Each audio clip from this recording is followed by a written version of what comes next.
আসসালামু আলাইকুম প্রিয় দর্শক। মন্ত্রিত্ব শেষ করে আবারও মন্ত্রী হচ্ছেন মাহফুজ আলম, এই খবরটাই তিনি দিলেন একটা সাক্ষাৎকারে। তিনি যেটা বলেছেন যে তারেক রহমানের সাথে ওনার কথা হয়েছে যে ওনাকে উচ্চ কক্ষে দেওয়া হবে, একটা মন্ত্রী পদে দেওয়া হবে, না হয় উচ্চ কক্ষের একটা পদে দেওয়া হবে। তো সেই আশায় হয়তো উনি আছেন, এবং উনি নির্বাচন করার জন্য তফসিলের আগেই যদিও উনি পদত্যাগ করেছেন, পদত্যাগ করেও এখনো বাসা ছাড়েননি, সেই যে বাসায় আগে থাকতেন। হয়তো বা উনি নির্বাচন হয়ে যাওয়ার পরে, উচ্চ কক্ষে যাওয়ার পরে বা মন্ত্রিত্ব পাওয়ার পরে উনি আবার সেই মন্ত্রীর বাড়ি ছেড়ে আবার মন্ত্রীর বাড়িতে উঠবেন, সেই আশায় হয়তো উনি এখনো বাড়ি ছাড়ছেন, মানে বাড়ি ছাড়ছেন না।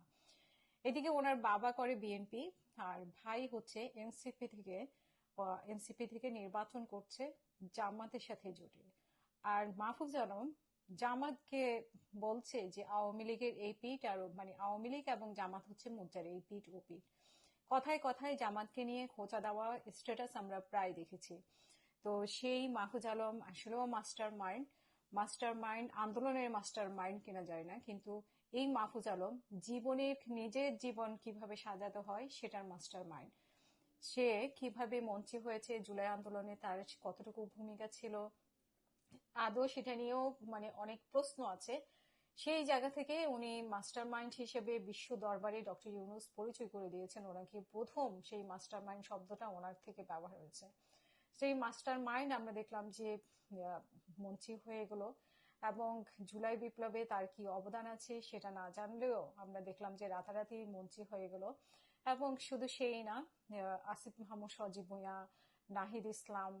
তো আজকে সেই সাথে এখন চিন্তা করা যায় যে নাহিদ ইসলামও হয়তো বা আশ্বাস পেয়েছেন মন্ত্রী হবেন, যে জন্য বাড়ি এখনো ছাড়েন নাই। তো মাহফুজ আলম কিভাবে মন্ত্রী হবেন, কারণ তারেক রহমানের সাথে ওনার একটা সমঝোতা হয়েছে। তো সেই সমঝোতার আশায় উনি বসে আছেন, এবং উনি হয়তো বা মন্ত্রী হবেন। এখন প্রশ্ন হচ্ছে ডক্টর ইউনূসের সরকারের, এখন যে অন্তর্বর্তী সরকার আছে, কার সাথে এরকম, আরো কয়জনের সাথে এরকম গোপন বৈঠক হয়েছে জামাতের সাথে বা বিএনপির সাথে। এবং আমরা খালেদা জিয়া যখন মারা যায় তখন এরপরে জামাতের আমির যখন তারেক রহমানের সাথে দেখা করেছিলেন, তখন বের হয়ে এসে বলেছিলেন যে মিলেমিশে কাজ করবেন। এখন এই মিলেমিশে কাজ করা বাহিরের কি এই যে স্লোগানগুলো, একটা খোঁচা দেওয়া, এই দেওয়া, এগুলো কি আসলেই একটা লোক দেখানো, মানুষকে বোকা বানানো? নিজেদের মধ্যে আসলে কি সমঝোতা হয়েছে জামাত, বিএনপি এবং সরকার, সেটা আসলে আমরা 12 তারিখের পরে আস্তে আস্তে আমরা বুঝতে পারবো। এখন হয়তো আমাদের বোকার মতো আমাদের দেখতেই হবে কি কি কাহিনী ঘটছে, কি কি কাহিনী ঘটবে। তো মাহফুজ আলমের সাথে যেহেতু উনি ইন্টারভিউতে বলে ফেলেছেন, সেহেতু উনি আর এটা উইথড্র করতে পারবে না।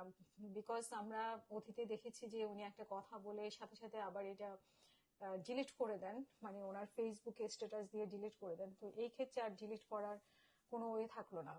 তো যেটা বলছিলাম, আসলে মাস্টার মাইন্ড উনি জীবনের ক্ষেত্রে মাস্টার মাইন্ড, যে রাজনীতি না করেও মন্ত্রী হওয়া যায়, এই যে নির্বাচনী ক্যাম্পেইন না করেও নেতা হওয়া যায়, নির্বাচনের পলিটিক্সে মানে পলিটিক্সের এই নোংরা রাজনীতিতে না জড়ায়ও নিজেকে ক্লিন রেখে কিভাবে মন্ত্রিত্ব বসা যায়, সেই ব্যবস্থাটা আসলে উনি ওনার ঠান্ডা মাথায় উনি এই কাজগুলো করতে পেরেছেন, করেছেন এবং করবেন।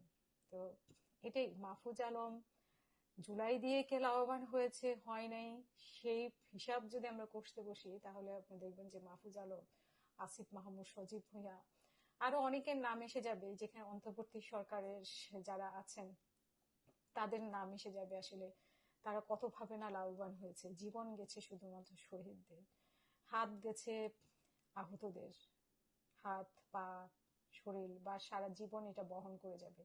কিন্তু ওনারা সারা জীবন বহন করে যাবেন এর ফল। এই আসল ফল কিভাবে ভোগ করতে হয় মাহফুজ আলমরা ঠিকই জানেন, ঠিকই ওনারা মাস্টার মাইন্ড। তবে একটা আন্দোলনকে ব্যবহার করে কিভাবে দিনের পর দিন, বছরের পর বছর মানে মন্ত্রী থাকা যায়, সেটা ব্যাপারে আসলেও মাস্টার মাইন্ড। তো প্রশংসা রাখতেই হয়। আর আমরা অপেক্ষা থাকলাম দেখতে কার সাথে কি সমঝোতা হয়েছে। আস্তে আস্তে তো আমরা জানতে পারবো, এখন না হয় আমরা বোকার মতো দেখতেই থাকি।